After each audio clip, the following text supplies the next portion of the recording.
atin pong kasama-sama at magkaroon ng konting talakayan patungkol po sa ating kalamigan at sa inyong mga bayan. Muna po ay ang ating pong pagbati sa ating pong guest of honor na nanayo pa tayo dito sa ating kalamigan. Actually, nung isang 2 weeks o 3 weeks ago na dito lang siya. Pero patuloy na mabalik-balik dito sa lalawigan ng Bulacan. Actually, kahit hindi naman panahon ng kampanyahan, nandito pa rin yan, dumadalaw pa rin. Minsan nga, may isang senador na dumating dito, babae, natawag ko ng pangalan niya.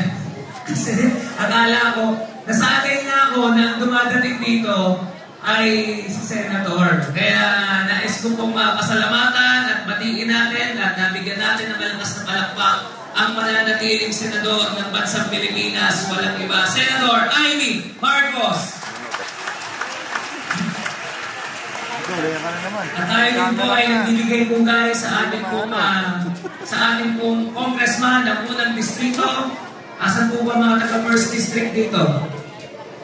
Dito sa harapan. Andito pa sa likod. Ayan.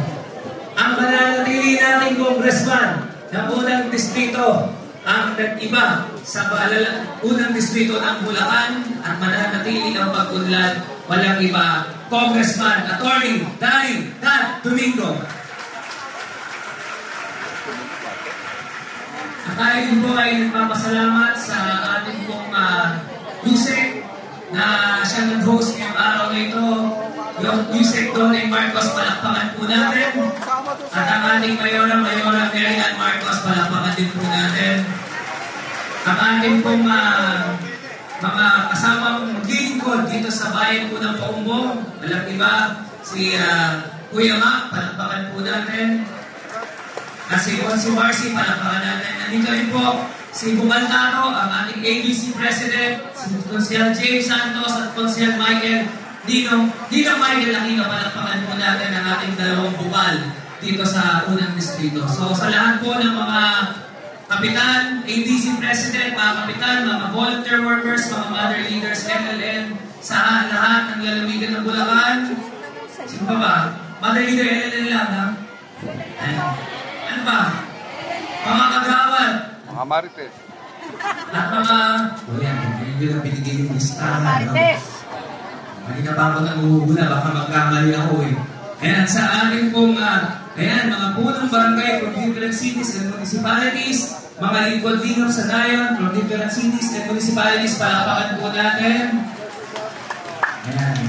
Mga Gilas Team Councilors nandito, palakpakan din po natin. Sa lahat ng mga volunteer workers, sa lahat ng nandito, so, love you din. Ayan, so magandang tanghali sa inyong lahat. Ito, panahon na naman ng araw na lang, kampanyahan na. Panahon naman ng eleksyon. Ano ba, hindi April na, March 28, campaign period na namin.